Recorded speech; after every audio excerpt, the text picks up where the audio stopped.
Meeting झाली transport union बरोबर झाली, काही आमच्या शिवसेनेचे नेते होते. एक्झॅक्टली मीटिंग मध्ये नाही, महाराष्ट्रातील रिक्षा टॅक्सी युनियनच्या नेत्यांबरोबर आज बैठक झाली. मी बैठकीचं आमंत्रण दिलं होतं आणि आमंत्रण देताना सांगितलं होतं की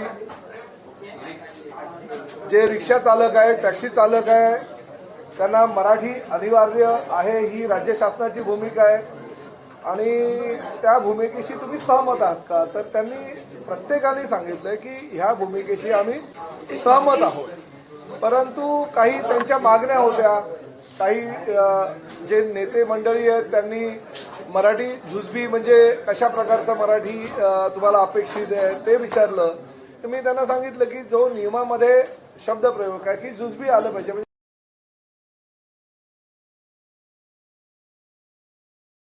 किती झाले ह्या ज्या जुजबी गोष्टी असतात त्या रिक्षा चालकाला किंवा टॅक्सी चालकाला किंवा आता भविष्यामध्ये तर आम्ही ओला, उबेर, रॅपिडो प्रवासी ज्या गाड्या आहेत त्यांचा पण समावेश यामध्ये करणार आहोत.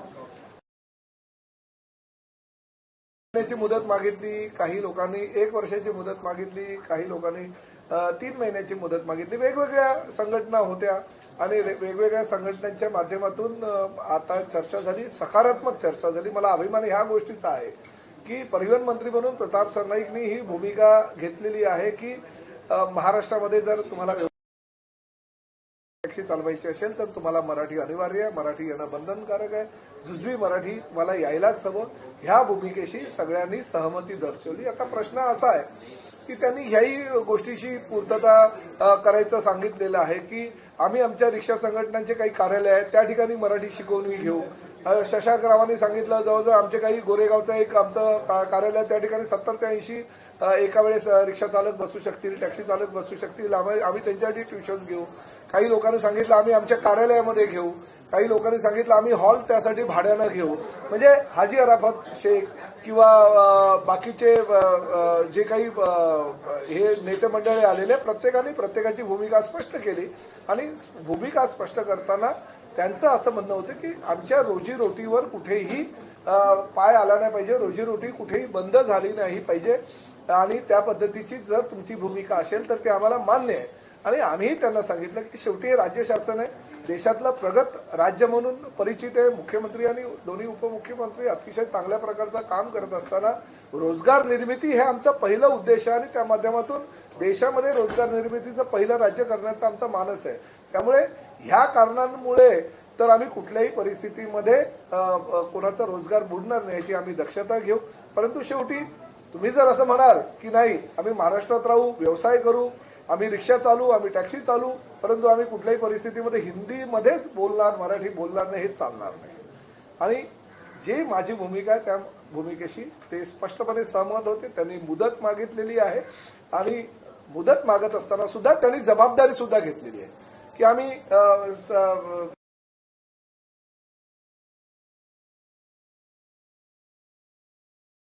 आमच्या मेहंदळताईंनी सांगितलेलं आहे की आमच्या मुंबई मराठी साहित्य संघातर्फे आम्ही मराठी सुद्धा ज्ञान जे आहे त्यांची सुद्धा मदत जी आहे ती घेण्याची भूमिका या सर्वांनी ठरवलेली आहे. मी त्यांचं मनापासून आभार व्यक्त केलाय आणि त्यामुळे आमच्या भूमिकेशी, राज्य शासनाच्या भूमिकेशी सर्व रिक्षा टॅक्सी युनियनचे नेते तयार आहेत की आमच्या भूमिका जी योग्य. त्यांनी मुदत मागितलेली आहे, परंतु शेवटी मुदत मागितलेली आहे. उद्या आमचं आता आरटीओच्या अधिकाऱ्यांची मी बैठक केली, कारण मला कळलं पाहिजे ना, शेवटी त्यांनी मुदत वाढवली. आपल्याला हे राजकीय काही घोषणा आहे आणि त्यामुळे आपण आता त्यांना म्हणजे त्यांचं समाधान करण्यासाठी त्यांना मुदत वाढ वगैरे द्यायची अशी भूमिका बिलकुल नाही. मी आता त्यांना शब्द काही दिलेला नाहीये. उद्या आरटीओच्या सगळ्या 59 आरटीओची मी बैठक बोलवलेली आहे सकाळी 10:30 वाजता आणि त्या बैठकीमध्ये ह्या बाबतीतला आम्ही निर्णय घेऊ. त्यांनी मुदतवाढ जर मागितली असेल, मी आधीच घोषणा केली होती की तुम्हाला जर शिकवणी पाहिजे असेल शिकवणी द्यायला तयार आहे, तुम्हाला जर काही स्वयंसेवी संस्थांची मदत पाहिजे असेल तर ती मदत द्यायला तयार आहोत, तुम्हाला जर मुदत पाहिजे असेल तर ती आम्ही मुदत द्यायला तयार आहोत, परंतु मुजोरी चालणार नाही. आम्ही व्यवसाय करू, धंदा करू, परंतु आम्ही मराठी बोलणार नाही, ही जर भाषा तुमची असेल तर ती भाषा परिवहन मंत्री म्हणून मी सहन करणार नाही. त्यांना त्यांची भूमिका जी आहे आता मुदतवाढ दिलेली नाही, परंतु त्यांना मी सांगितलेलं आहे की सकारात्मक आम्ही भूमिका घेऊ.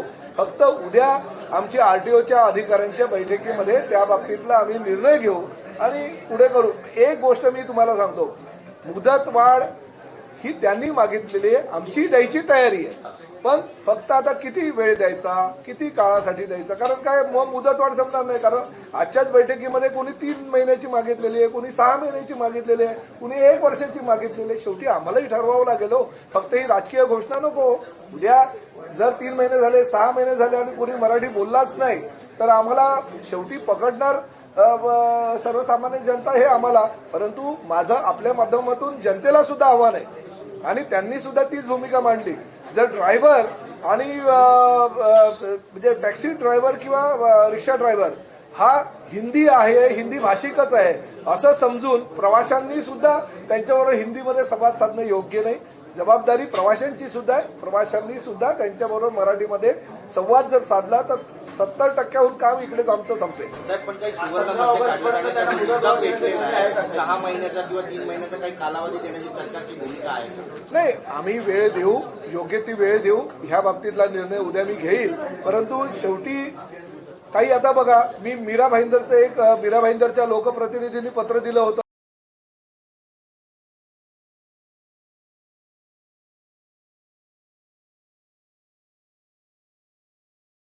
एक महिन्यापासून आम्ही ही मोहीम केली तर 3066 रिक्षा परमिट तपासणी आम्ही केलेली आहे. मराठी ज्ञान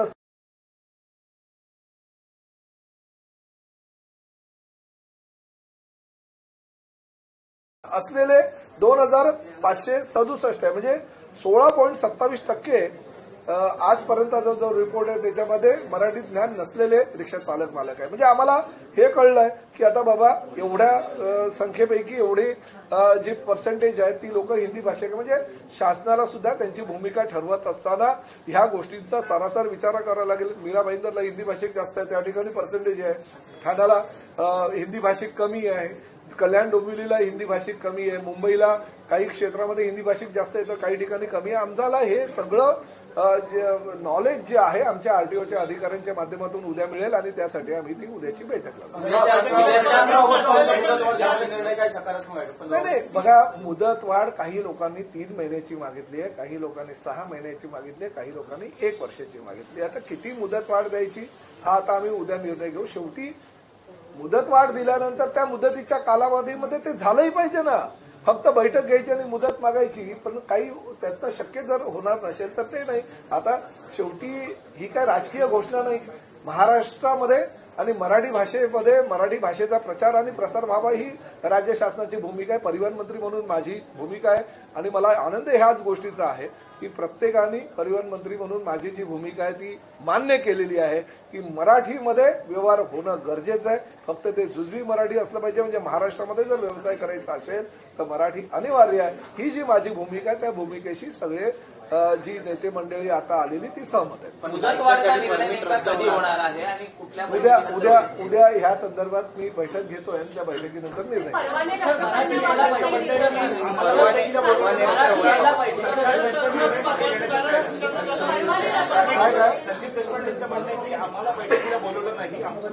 नाही, ज्या लोकांनी पहिलं असं सांगतोय संदीप देशपांडे आणि बाकीच्या काही लोकांनी ती म्हणजे आमच्या भूमिकेला पाठिंबा दिला होता.